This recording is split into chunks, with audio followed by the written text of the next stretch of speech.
আমার মা ফাতেমাতুজ জোহরা রাদিয়াল্লাহু তাআলা আনহা আমার নবীজির বাড়ি থেকে যখন পুনরায় হযরত আলী রাদিয়াল্লাহু তাআলা আনহুর বাড়িতে ফিরে গেলেন, হযরত আলী রাদিয়াল্লাহু তাআলা আনহুর বাড়িতে যাইয়া একদিন, দুই দিন, তিন দিন, চার দিন, 5 দিন, 7 দিন অতিবাহিত করলেন।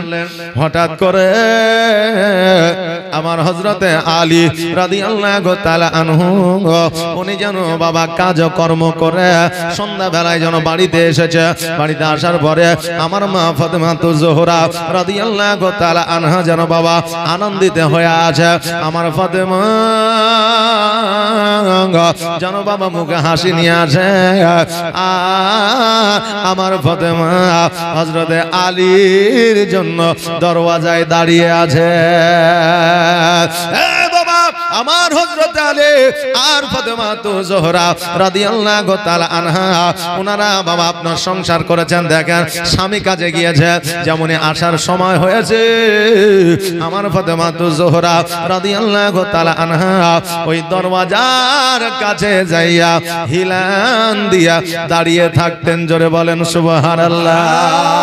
হযরত আলী রাদিয়াল্লাহু তাআলা আনহু আমার নবীজিকে বলেছে, হুজুর গো খোদার কসম করে বলি, আমাদের যেই দিন থেকে বিবাহ হয়েছে দরওয়াজায় একটা টোকার জায়গায় ডবল টোকা কোনোদিন দিতে হয় না। ফাতেমা দরওয়াজা খোলার জন্য সর্বদা সর্বক্ষণ রেডি। ফাতেমাকে বললে, এ ফাতেমা, একটা আওয়াজ দেওয়ার পরে দ্বিতীয় আওয়াজ তোমাকে দেওয়া লাগে না, তুমি দরওয়াজাটা খুলে দাও। কারণটা কি? তুমি কি সর্বসময় রেডি থাকো? কারণ একটা মানুষ প্রতিদিন বাড়িতে আসলে একই টাইমে একটা আওয়াজে প্রতিদিন দরওয়াজা খুলতে পারে না। পারবে? পারবে না। একটু দেরি হতে পারে, একটু ফাস্ট হতে পারে। আমার নবী মুস্তাফা যখন জিজ্ঞাসা করলে আমার ফাতেমা বলতেছে, ইয়া রাসূলুল্লাহ, ইয়া হাবিবাল্লাহ, নবী গো আপনি বলে দিয়েছেন বেটি রে, আজকে আমার আলী কাজে কর্মে গেলে বাড়িতে যদি আসে একটা আওয়াজ ছাড়া দ্বিতীয় আওয়াজ যাতে না দেয়, তুমি দরওয়াজাটা খুলে দেবে। দ্বিতীয় আওয়াজ দিতে গিয়া যদি আমার আলী যদি বিরক্ত হয়ে যায়, মা তুমি কিয়ামতের দিন জবাব দিতে পারবে না, তোমাকে কিয়ামতে দাঁড়িয়ে যেতে হবে। এই জন্য আব্বা গো, আমার স্বামী যখন বাড়ি থেকে বাইর হয়ে যায়, কাজে কর্মে চলে যায়, আমি কিছু কাজ কর্ম যুক্ত করে দিয়া আমি দরওয়াজার সম্মুখে দরওয়াজার কাছে এসে দাঁড়িয়ে যায়। না জানি আমার স্বামী কখন চলে আসবে, আওয়াজ দেবে, আর একটা আওয়াজে যদি দরওয়াজাটা না খুলতে পারি, নবী গো আমার স্বামী যদি বেজার হয়ে যায়, আমি কিয়ামতের দিন জবাব দিতে পারবো না। এই জন্য নবী গো আমার স্বামীকে একটা আওয়াজ দেওয়া ছাড়া দ্বিতীয় আওয়াজ কোনোদিন দিতে হয় না। মা বোনেরা, আমার ফাতেমা কেমন মহিলা ছিলেন রে মা, আমার ফাতেমা কেমন নারী ছিলেন, আর আজকে আমাদের মা বোনেরা কেমন নারী একবার লক্ষ্য করে দেখবেন বাবা। এখন স্বামী মাঠে থেকে এসেছে, সারা শরীর আপনার ধুলোবালিতে ভরা, এখন গেটটা লাগিয়ে রেখেছে। এখন স্বামী যদি বলে দরজাটা খুলো, বলে এই সময় তুমি আসতে পারলে আমি কাজে ব্যস্ত, আইসাতে যখন তো 2 মিনিট দাঁড়াও আমি পরে খুলছি, নাকি বলে 2 মিনিট দাঁড়াও আমি পরে খুলছি।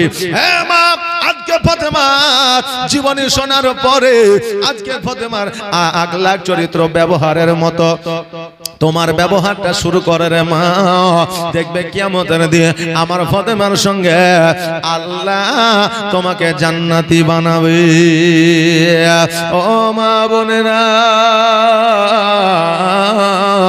আমার মা ফাতেমাতুজ জোহরা রাদিয়াল্লাহু তাআলা আনহা দরওয়াজাটা খুলে দিয়েছে।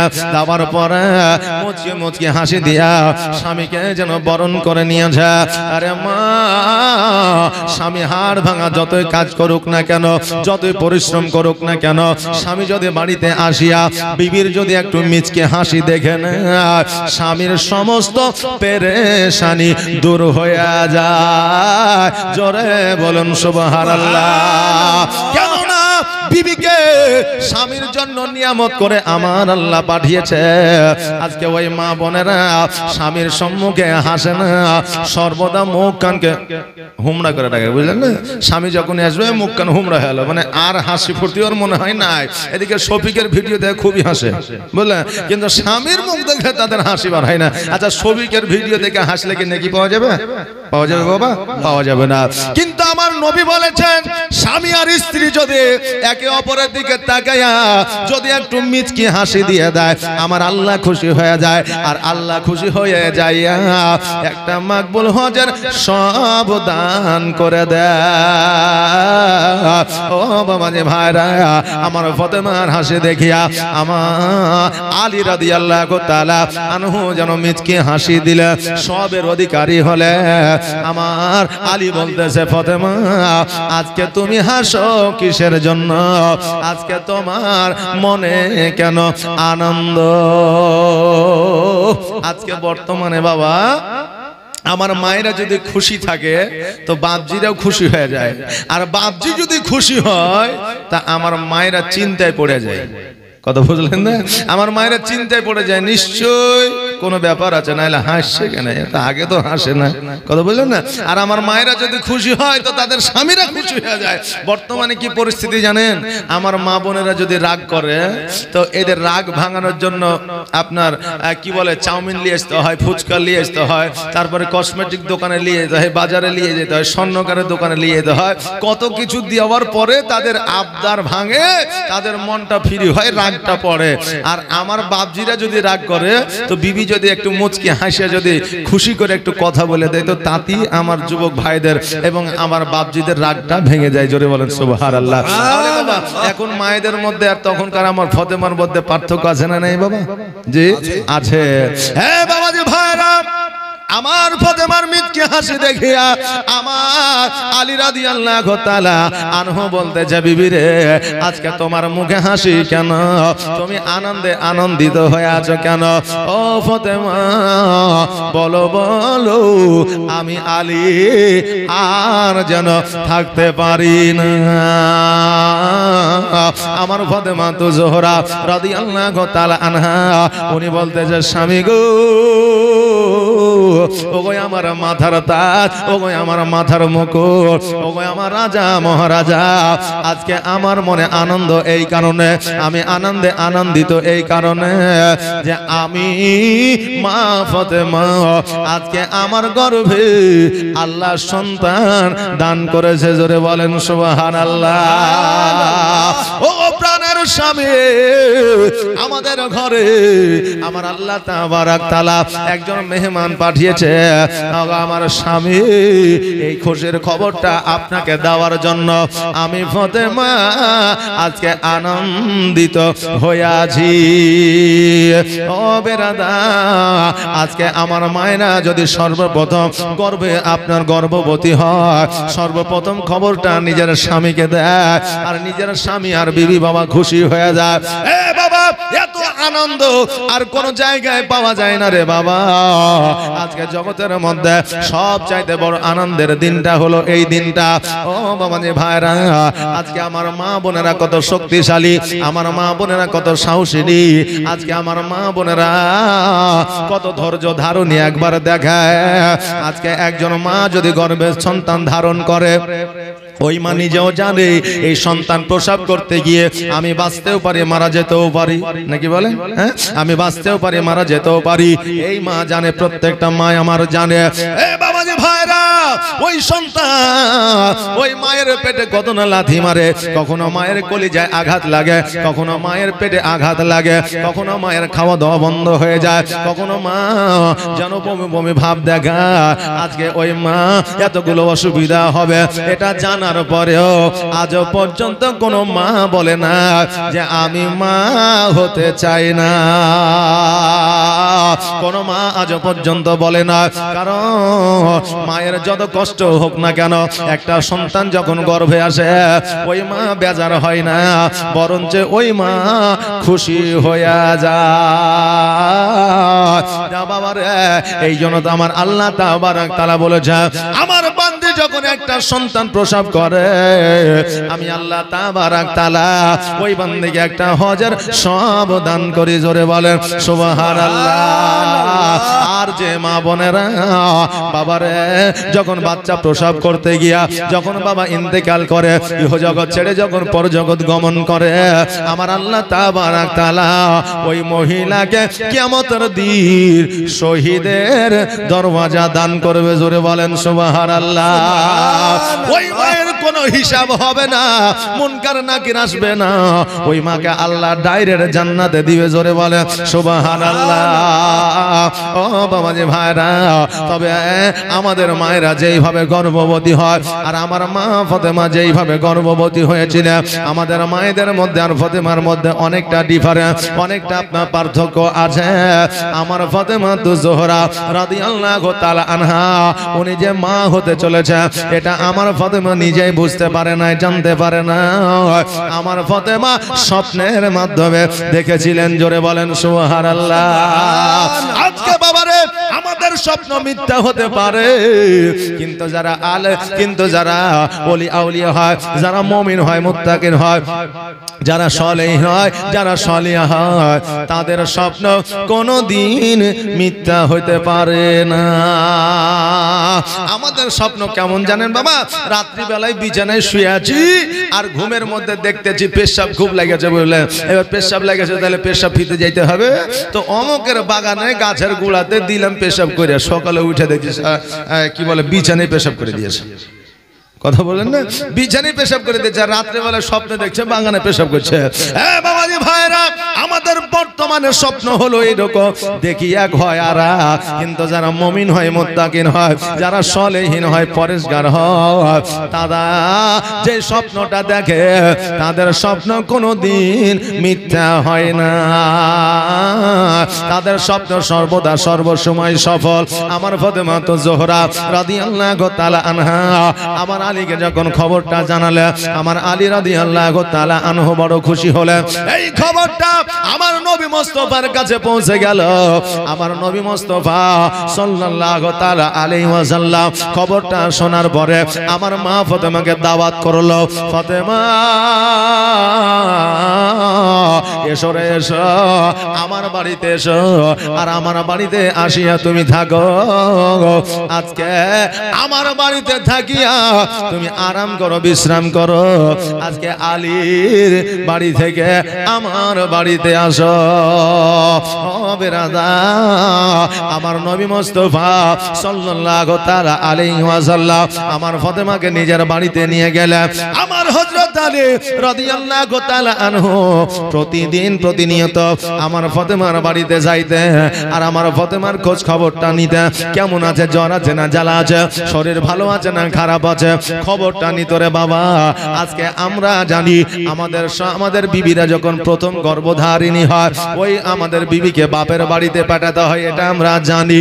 কিন্তু আজকে ওকে যদি জিজ্ঞাসা করা হয় বাপের বাড়ি কেন পাঠিয়ে দিয়েছ, বলে এটা হলো আমাদের নিয়ম, প্রথম সন্তান গর্ভে আসলে তাকে মায়ের বাড়ি পাঠিয়ে দিতে হয়। এটা তুমি জানো রে বাবা, কিন্তু ওই বিবির যে খোঁজ খবর নিতে হয় এটা কি তোমার জানা নাই? অনেকে আছে বুঝলেন, সাপ যেমন তেমন করে খাইয়ে দিলে আর খাইয়ে দেওয়ার পরে বাপের বাড়ি পাঠিয়ে দিলে, সন্তান হওয়া পর্যন্ত বুঝলেন, প্রসব হওয়া পর্যন্ত ওই বিবির অনেকে খোঁজই আর লেয় না, যে খোঁজ খবরই লাই না বেরাদার। কিন্তু এটা তো শরীয়তের শিক্ষা নয় বাবা, এটা তো ইসলামের শিক্ষা নয়, এটা তো হযরতে আলীর শিক্ষা নয়, এটা তো আমার নবীজির শিক্ষা নয়। জোরে বলেন সুবহানাল্লাহ। আমার আলী রাদিয়াল্লাহু তাআলা আনহু আমার ফাতেমার খোঁজ খবরটা প্রতিদিন প্রতিনিয়ত নিত। আমার আলী রাদিয়াল্লাহু তাআলা আনহু কোন অসুস্থ আমার ফাতেমা হইলে আমার আলী রাদিয়াল্লাহু তাআলা আনহু আমার ফাতেমার সেবায় যুক্ত হয়ে যাইতো। জোরে বলেন সুবহানাল্লাহ। ও বেরাদার, আজকে প্রথম সন্তান স্ত্রী গর্ভে ধারণ করেছে বলে আজকে সিজার করতে, আজকে সন্তান প্রসব করতে যত টাকা খরচা হবে এটা যে ওইটা যে মহিলার ওই আমার বিবির বা আপনার বিবির বাপ মাই দিবে, এটা কোনো শরীয়তে আপনার বিধান নয়, এটা কোনো ইসলামের বিধান নয়, এটা এই বিধানটা আমরা তৈরি করেছি। বাবা এমন বাপ মাই আছে যার টাকা নাই, পয়সা নাই, ধন সম্পদ নয়, আজকে তার মেয়েকে যদি তার বাড়িতে রেখে দিয়ে আসা হয় আর ওকে টাকা পয়সা সব কিছু লাগবে, এটা বাবা তার উপরে জুলুম করা হয়। আজকে বেরাদা, আজকে তারও মেয়ে আপনারও বিবি, আজকে যদি দিতে হয় সমান সমান দেন। যদি মনে করেন শ্বশুরের কাছ থেকে নিতেই হবে, আপনিও দেন, কারণ যে সন্তানটা জগতের মধ্যে আসে ওটা হলো আপনার সন্তান, আর যে সন্তানটা গর্ভে রেখেছে, যে সন্তানটা প্রসব করছে, ওই মেয়েটা হলো তার বাপ মায়ের। অতএব দুজনেরই প্রয়োজন আছে জগতের মধ্যে, না নাই দুজনেরই দরকার আছে রে বাবা। কিন্তু আজকে মনে করবেন তার বেটি সে দেখে নেবে, কিন্তু না না না, আজকে তার বেটি বলে তাকে দায়িত্ব দিবেন না, এর জন্য কিয়ামতের দিন তোমাকে জবাব দিতে হবে। আমার মা ফাতেমা রাদিয়াল্লাহু তাআলা আনহা আমার নবীজির বাড়িতে বাবা জীবন যাপন করতে আরম্ভ করলে আমার ফাতেমার মনটা যেন দেখছে ভারী ভারী, আমার ফাতেমার যেন মনটা যেন একটু খারাপ। এই জন্য আমার নবীজি আমার মা ফাতেমা তু জোহরা রাদিয়াল্লাহু তাআলা আনহা কিছু বন্ধু বান্ধবকে আপনারা ডাকলেন, কিছু বান্ধবীকে আপনারা ডাকলেন, আর বাবা আত্মীয় স্বজনকে ডাকলেন, বোন ভাইকে আপনারা ডাকলেন। এবার ডাকার পরে ওই সময়তে কিছু মিষ্টান্ন খাবারের ব্যবস্থা করলেন। নবীর আমার একটা উদ্দেশ্য, আজকে আত্মীয় স্বজন যখন আমার বাড়িতে আসবে, আমার ফাতেমা তাদেরকে দেখে সে একটু আনন্দিত হবে, তাদের সঙ্গে একটু গল্প করবে, সময়টা তার পার হইবে। এই জন্য আমার নবীজি আজকে বাবা কিছু মিষ্টান্ন খাবারের ব্যবস্থা করলে, আমার ফাতেমাকে খাওয়াইলে। আজকে যেটা আমরা জগতের মধ্যে আমরা স্বাদ ভক্ষণ বলে থাকি, আমার নবীজি মিষ্টান্ন খাবার খাওয়াইলে আনন্দে আনন্দিত করার জন্য। কিন্তু বাবা এখন যে আপনার স্বাদ ভক্ষণ হয় সেটা হলো আপনার বড় অনুষ্ঠান করে গান বাজনা বাজিয়ে, এখন বাবা ডিজে বাজিয়ে স্বাদ ভক্ষণ আপনার পালন করা হয়। বাবা এটা কিন্তু শরীয়তের বিধান নয় রে বাবা। আজকে স্বাদ ভক্ষণ করা জায়েজ আছে, প্রযোজ্য আছে, কিন্তু ওই গর্ভধারিণী মাকে খুশি করার জন্য, জোরে বলেন সুবহানাল্লাহ। আমার ফাতেমা রাদিয়াল্লাহু তাআলা আনহা সেই দিন যেন বাবা খুশি হয়ে গেলে, আনন্দে আনন্দিত হইলে।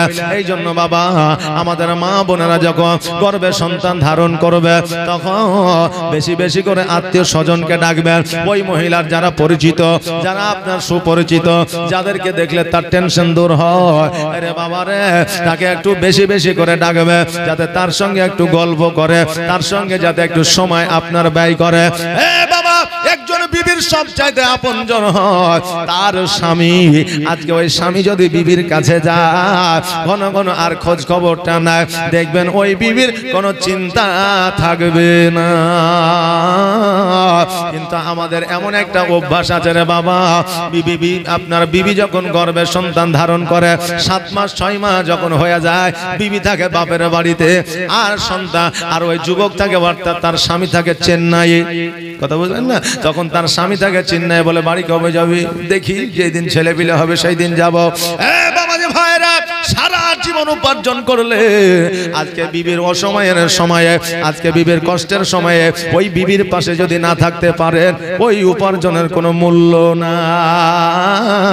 আজকে অনেক মানুষ বাবারে আরবে থাকে, অনেকজন আপনার আরবে কাজকর্ম করতেছে, কিন্তু আমি বলবো বাবা আরবের মধ্যে 2 বছর 3 বছর চুক্তি করে চলে যাচ্ছে। এইদিকে পিতা মাতা ইন্তেকাল করলেও এক চল মাটি দেওয়ার জন্য আসতে পারে না। ওই সন্তানকে বলবো বাবারে, পৃথিবীর মধ্যে গ্রামে বসে শহরে গিয়া তুমি খাবার মতো উপার্জন করতে পারো, এখন বেশি উপার্জন করতে গিয়া নিজের বাপ মাকে মাটি দিতে পারো না। ওই বাপ মাকে সেই জন্য তোমাকে মানুষ করেছে, একটা উদ্দেশ্য বাপ মায়ের, যে আমার সন্তানের হাতের মাটিটা যেন আমি পাই। বাপ মায়ের উদ্দেশ্য এটা কি? এটা নয়, এটা উদ্দেশ্য। এই জন্য বাবারে জীবনের টাকা পয়সা দরকার আছে, কিন্তু বাবা আরবে গেলেই যে শুধু টাকা বেশি রোজগার উপার্জন হয় এটা নয়।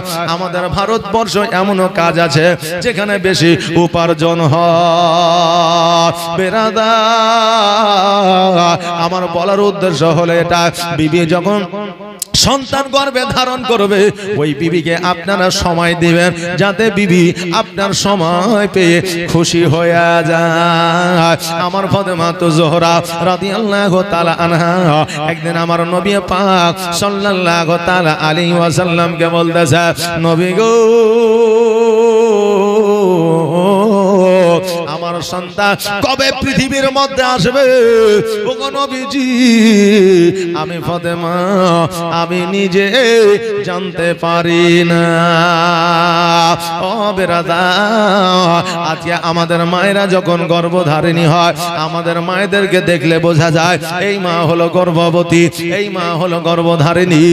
আজকে ওই মায়েদেরকে দেখলে বোঝা যায়, কিন্তু আমার ফাতেমা তো জোহরা রাদিয়াল্লাহু তাআলা আনহা আপনার গর্ভে সন্তান ধারণ করেছে।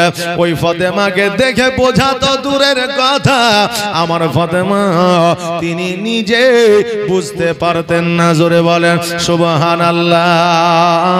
আমার নবী মুস্তাফা সাল্লাল্লাহু তাআলা আলাইহি ওয়াসাল্লাম আমার ফাতেমাকে আপনার টাইম দিলেন, ডেট দিলেন, সময় দিলেন, অমুক সময়ে তোমার সন্তান জগতের মধ্যে আসবে। আমার ফাতেমা তো জোহরা রাদিয়াল্লাহু তাআলা আনহা ওই সময়টাকে আপনার মনে রাখলেন, স্মরণে রাখলেন। ঠিক সেই সময়ে তৃতীয় হিজরিতে রমজানুল মুবারকের মাসে আমার ইমাম হাসান রাদিয়াল্লাহু তাআলা আনহু জগতের মধ্যে আসলে, আর যেমনই জগতের মধ্যে আসলেন রে বাবা, তার কিছুক্ষণ পরে আমার ফাতেমা তো জোহরা রাদিয়াল্লাহু তাআলা আনহা 2 রাকাত নফল নামাজ আদায় করলেন আর আল্লাহ দরবারে শুকরিয়া আদায় করলেন। জোরে বলে সুবহানাল্লাহ।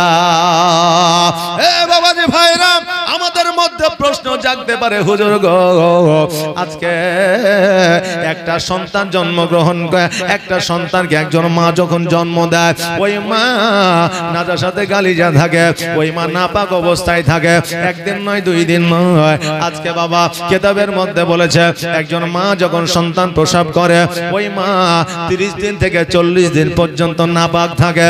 ওই মা যখন 40 দিন পার করে দেয়, তবুও যদি নাপাক অবস্থায় থাকে, ওই মা আপনার ওই মাকে ডাক্তার দেখাইতে হবে, নইলে যে কোনো সময় অ্যাক্সিডেন্ট ঘটতে পারে। কোন মা 30 দিন আপনার নাপাক থাকে, কোন মা 35 দিন থাকে, কোন মা আপনার 40 দিন থাকে। তবে 40 দিন হচ্ছে আপনার শেষ টাইম, শেষ ডে।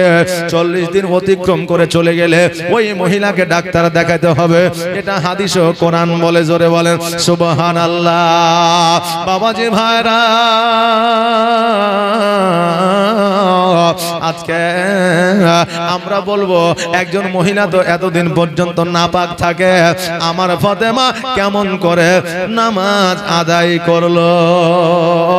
আমার নবী পাক সাল্লাল্লাহু তাআলা আলাইহি ওয়াসাল্লাম বলেছে, হ্যাঁ আমার উম্মত উম্মতিরা, আমার ফাতেমা জীবনে এক ওয়াক্ত নামাজ কাজা না।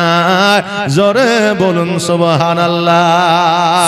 প্রশ্ন আমাদের জাগতে পারে যে কেমন করে একজন মহিলার জীবনে এক ওয়াক্ত নামাজ কাজা হয় না? কারণ আমাদের মা বোনেরা প্রতি মাসে কেউ 5 দিন, কেউ 7 দিন, কেউ বাবা 3 দিন পর্যন্ত নাপাকি অবস্থায় থাকে। 3 দিন, 5 দিন, 7 দিন পর্যন্ত বাবা নামাজ হবে না, কোরআন তেলাওয়াত করা যাবে না, কোরআন ছোঁয়া যাবে না, কোন রকম ভাবে রোজা করা যাবে না। এটা শরীয়তে হারাম আছে রে বাবা। এ বেরাদার, কোন মা 9 দিন পর্যন্ত নাপাক অবস্থায় থাকে, 10 দিন যদি পার হয়ে যায়, ওই মা আর বিলম্ব করবে না। 10 দিনের বেশি যদি আপনার নাপাকি হয়, তবে ওই মাকেও ডাক্তার দেখাতে হবে।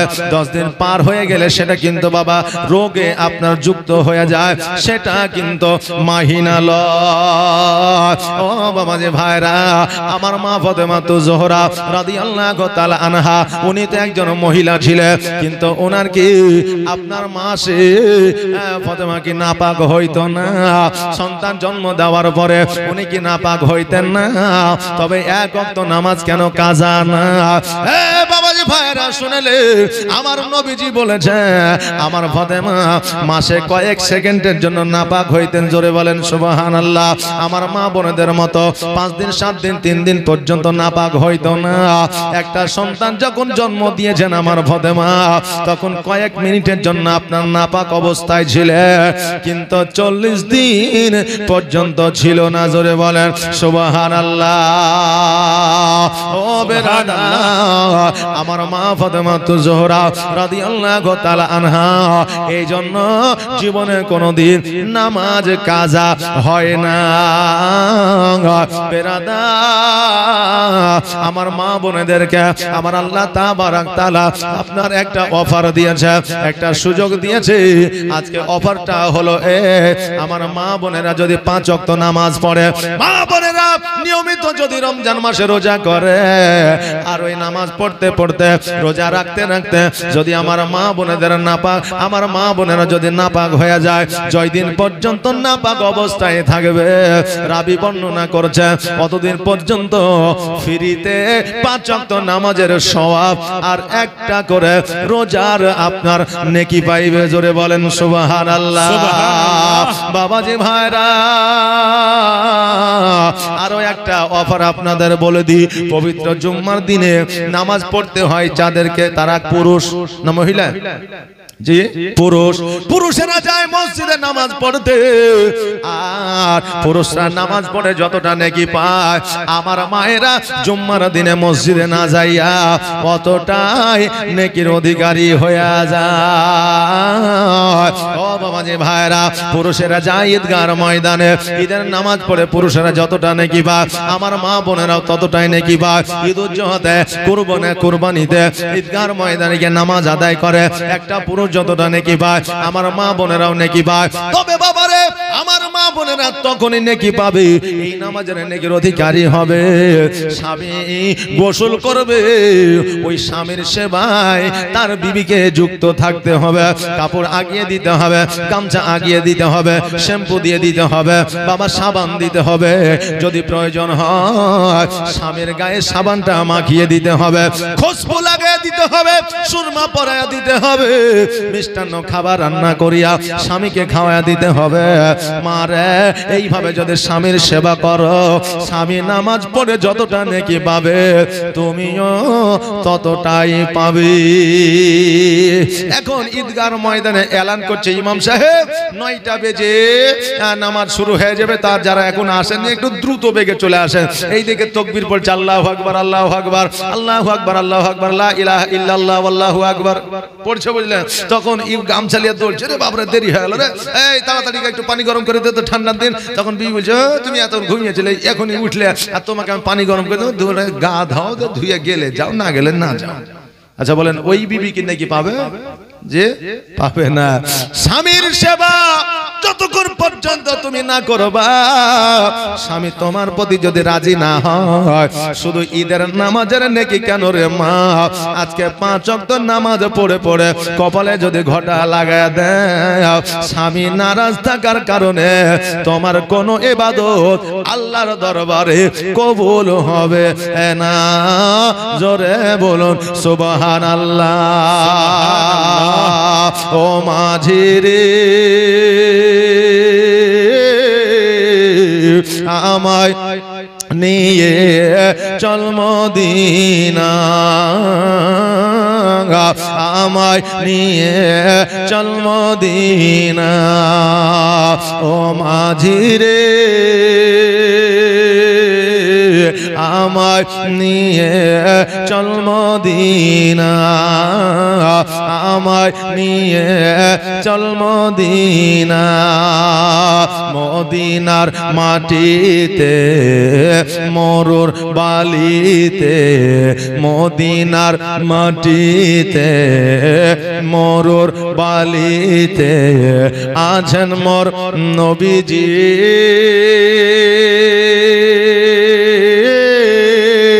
ওই ঠিকানা আমায় নিয়ে চল মদিনা ও মাঝি রে আমায় নিয়ে চল মদিনা আমায় নিয়ে চল মদিনা ও বাবাজি ভাইরা আমার মা ফাতেমা জোহরা রাদিয়াল্লাহু তাআলা আনহা 2 রাকাত নামাজ আদায় করার পরে আমার নবীজির কাছে যাইয়া আমার নবীজিকে বলতেছে ইয়া রাসূলুল্লাহ ইয়া হাবিবাল্লাহ নবী গো আজকে আমার সন্তানের নামখানা আপনি রেখে দেন নবী আমার বলতেছে ফাতেমা আজকে তোমার সন্তানের নামটা আমি কেন রাখবো রে মা আজকে তুমি নামখানা রেখে দাও আমার ফাতেমা বলতেছে ইয়া রাসূলুল্লাহ ইয়া হাবিবাল্লাহ নবী গো আমার সন্তানের নামটা আমি রাখবো না আপনি নামখানা রেখে দেন নবী গো আজকে আমার নামটা আপনি রেখেছেন আপনি আমার সন্তানের নামটা রেখে দেন আমার হযরত নবী পাক সাল্লাল্লাহু তাআলা আলাইহি ওয়াসাল্লাম বলে ও ফাতেমা আজকে আলীকে ডাকো রে আলী হয়তো কোনো নাম সন্তানের রাখবো বলে মনে করে রেখেছে আলীকে ডাকো আলী হয়তো কোনো নাম রাখবো মনে করে হয়তো রেখেছে জি এখনকার ছোট ছোট ছেলে পিলে বুঝলেন এই দেখেন মেয়ে ছেলেকে বন্ধুত্ব করছে মেয়েদের সঙ্গে বন্ধুত্ব করার পরে বুঝলে আই লাভ ইউ 2 3 4 5 6 7 8 9 10 11 12 বলে দিছে বিয়ে শাদী তো দূরের কথা আগে ছেলে পিলের নাম রেখে দিয়ে বসে থাকছে জি আগে ছেলে পিলের নাম রেখে দিয়ে বসে থাকছে তো বাবারে আজকে যখন একটা সন্তান জগতের মধ্যে আসবে বিবির অধিকার আছে স্বামীর অধিকার আছে শ্বশুর শাশুড়ির অধিকার আছে এইদিকে বাবা ছেলের দাদু দাদির অধিকার আছে অতএব সমপরিমাণে এক জায়গায় হয়ে নাম একটা নিযুক্ত করবেন উভয়ে যেটা নাম ভালো লাগবে সেটা রাখবেন বাবা তবে এই নাম রাখা নিয়ে ঝামেলা করিয়েন না অনেক জায়গায় নাম রাখা নিয়ে ঝামেলা হয় কি হয় না যে তার নানা নানি যখন নাম রেখে সেই রাখো আমরা আর ওই নাম বলে ডাকবো না আমরা এই নাম রাখবো আমরা এই নাম ডাকবো যে নানা নানির বাড়িতে এক নাম আর দাদু দাদির বাড়িতে হয়েছে আর এক নাম কথা বুঝলেন না তো এইরকম আমাদের হয়ে যায় বাবা হে বেরাদার আমার নবী বললেন আলী যদি কোনো নাম পছন্দ করে রাখে আলীকে ডাক দাও আমার আলী রাদিয়াল্লাহু তাআলা আনহুকে বাবা ডাক দিলেন ডাক দেওয়ার পরে আমার নবীজি বলে আলী রে তোমার সন্তানের নামটা তুমি রাখো আমার আলী রাদিয়াল্লাহু তাআলা আনহু বললেন ইয়া রাসূলুল্লাহ ইয়া হাবিবাল্লাহ নবী গো আজকে আমার সন্তানের নামটা আমি কেন রাখবো আপনি রাইখা দেন গো নবী আমার নবীজি বললেন সন্তান তোমার আজকে নামটা তুমি ভালো করে রেখে দাও আলী রাদিয়াল্লাহু তাআলা আনহু বললেন ইয়া রাসূলুল্লাহ আমার নামটা হলো আলী এই নামটা আপনি রেখেছেন গো নবী আজকে আমার নাম যখন আপনি রেখেছেন আমার সন্তানের নামখানা আপনি রেখে দেন নবী আমার বললে আলী এটা তুমি কেমন করে জানলে আলী রাদিয়াল্লাহু তাআলা আনহু বললেন ইয়া রাসূলুল্লাহ ইয়া হাবিবাল্লাহ নবী গো শুধু এটাই নয় আমি পুরো জীবনীটাই জানি গো নবী আমার মা ফাতেমা বিনতে আসাদ যখন আমাকে গর্ভে নিয়ে কাবা ঘরের সম্মুখ দিয়ে যখন যাইতেছিল হঠাৎ করে প্রসব যন্ত্রণা শুরু হয়ে গিয়েছিল আমার মা আল্লাহ দরবারে দোয়া করেছিল আল্লাহ গো আজকে আমার প্রসব বেদনা যন্ত্রণা শুরু হয়ে যায় আজকে আমাকে আপনি বেইজ্জত করিয়েন না আল্লাহ আজকে এই জায়গা যাওয়ার মতো কোনো জায়গা না আজকে কাবা ঘর আছে গো আল্লাহ আপনি কাবা ঘরের দরওয়াজাটা খুলে দেন আমি একবার ওই কাবা ঘরের মধ্যে চলে যাই আল্লাহ ইজ্জতের মালিক তুমি বেইজ্জতের মালিক তুমি আমার মা ফাতেমা বিনতে আসাদ যখন দোয়া করেছিল সঙ্গে সঙ্গে দরওয়াজা তো দূরের কথা ওই কাবা ঘরের দেওয়াল পর্যন্ত চড়চড় করে ফেটে গিয়েছিল আর সেইখান দিয়ে আমার মা আজকে ওই ঘরের মধ্যে প্রবেশ করেছিল আর প্রবেশ করার পরে আমি আলী রাদিয়াল্লাহু তাআলা আনহু আমি জগতের মধ্যে এসেছিলাম নবী গো আমি জগতের মধ্যে আসার পরে আমি মায়ের দিকে তাকাই না, চোখ দুটো খুলি না, আমি কান্নাও করি না, মায়ের দুগ্ধ পানও করি না। মা কত চেষ্টা করেছে দুগ্ধ পান করাইবার জন্য, কিন্তু আমি দুগ্ধ পান করি না। আমি মায়ের দিকে তাকাই না, আমি কান্না পর্যন্ত করি না। আমার মা আমাকে মনে করেছিল আমি অসুস্থ, আমি হয়তো জীর্ণ শীর্ণ। আমার মা মনে করেছিল আমার সন্তান হয়তো আর বাঁচবে না, আমার সন্তানকে হয়তো বাঁচাতে পারবো না। আমার মা তাই মনে করেছিল। আর আপনার কাছে খবরটা পৌঁছে গিয়েছিল, যখন খবরটা পৌঁছে যাওয়া আপনি আশাই আশাই বলে ছুটে এসেছিলেন। আসার পরে আমি আলী আমার গোসলটা বানিয়ে দিয়েছিলেন, আর আমার কানে কানে বলে দিয়েছেন, আলী রে আজকে তোমার গোসলটা আমি নবী বানিয়ে দিলাম, কালকে যখন আমি জগৎ পরিবর্তন করব আমার গোসলটা তুমি বানায়া দিও।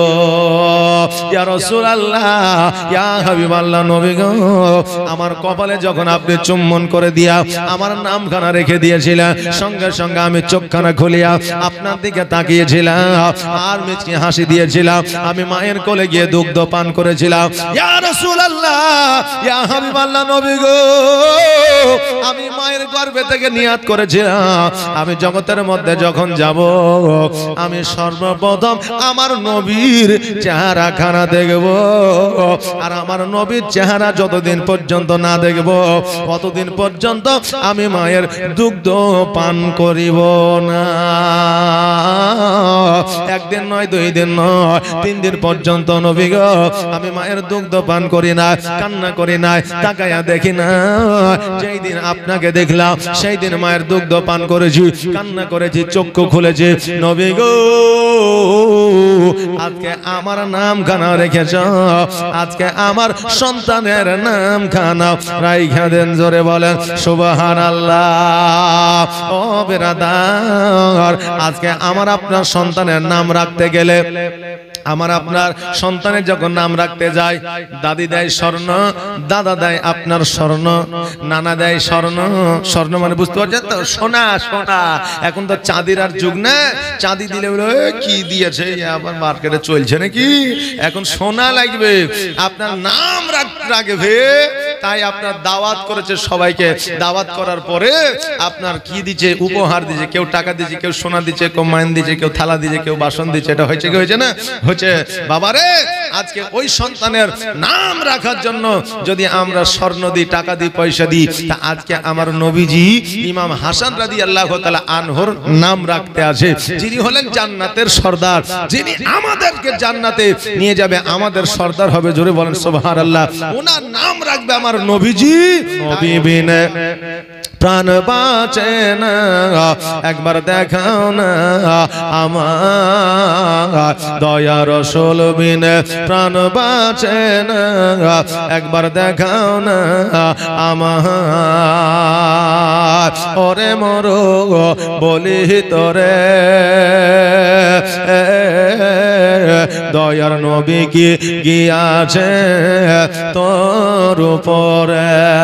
ওরে মরো বলি তোরে দয়ার নবী কি গিয়াছে তোর উপরে। মরু বলে গিয়াছে সত, মরু বলে গিয়াছে সত, কিন্তু নবীর পায়ে রেখা কেন পড়ে না? দয়ার নবী বিনে প্রাণ বাঁচে না, একবার দেখাও না আমার দয়ার রাসূল বিনে প্রাণ বাঁচে না, একবার দেখাও না আমার। ওরে রাখাল শোনো তো ভাই, দয়ার নবীজি আমার গিয়াছেন কোথায়? ওরে রাখাল শোনো তো ভাই, দয়ার নবীজি আমার গিয়াছেন কোথায় রাখাল বলে বুঝি না নবী রাখাল বলে চিনি না নবী তোমরা নবী কারে দয়ার নবী বিনে প্রাণ বাঁচে না একবার দেখাও না আমার দয়ার রাসূল বিনে প্রাণ বাঁচে না একবার দেখাও না আমার আল্লাহুম্মা সাল্লি سيدنا مولانا محمد وعلى آله سيدنا مولانا মোহাম্মদ এই বাবা সুবহানাল্লাহ সুবহানাল্লাহ এই দেখেন একটা ৫৫,০০০ এসেছে একটা ৩৫,০০০ এখনো পর্যন্ত এলো না বাবা তবে এই দেখেন ৩৫,০০০ তো একজনের কাছে চেয়েছি বাবা ৫ জন মিলে আপনার ২৭,৭৮৬ টাকা দিতে পারেন ৫ জন মিলে জি ৫ জন মিলে ২৭,৭৮৬ টাকা যে ৫ জন বাবজি আমার আসেন তো একটু তাড়াতাড়ি করে একটু জলদি করে সুবহানাল্লাহ সুবহানাল্লাহ জাযাকাল্লাহ কারণ এই আল্লাহর ঘর মসজিদে আজকে দান করবেন ফায়েজ ও বরকত আপনি কালকেই পেয়ে যাবেন বেরাদার এর বাদৌলত কাল কিয়ামতের দিনে পেয়ে যাবেন বাবা এ বেরাদার আমার আবু বকর সিদ্দিক রাদিয়াল্লাহু তাআলা আনহু মাহফিলে বসে আছে আমার নবীজি বলতেছে এ সাহাবীরা আমি মসজিদ বানাবো এই মসজিদের জন্য তোমরা কে কি দান করবে বলো সঙ্গে সঙ্গে সেই আমলে আমার নবীজির সাহাবীরা কেউ বাবা আপনার দেয় খেজুর কেউ আপনার দেয় লোটা কেউ দেয় বাটি কেউ দেয় তলোয়ার তখনকার আমলে যেটা ছিল সেটা দান করতে আসে আবু বকর বাড়িতে গেল বাড়িতে যাওয়ার পরে দেখছে বাবা দেওয়ার মতো কিছুই নাই আবু বকর যে আমার নবীকে দেবে মসজিদের জন্য এটা দেওয়ার মতো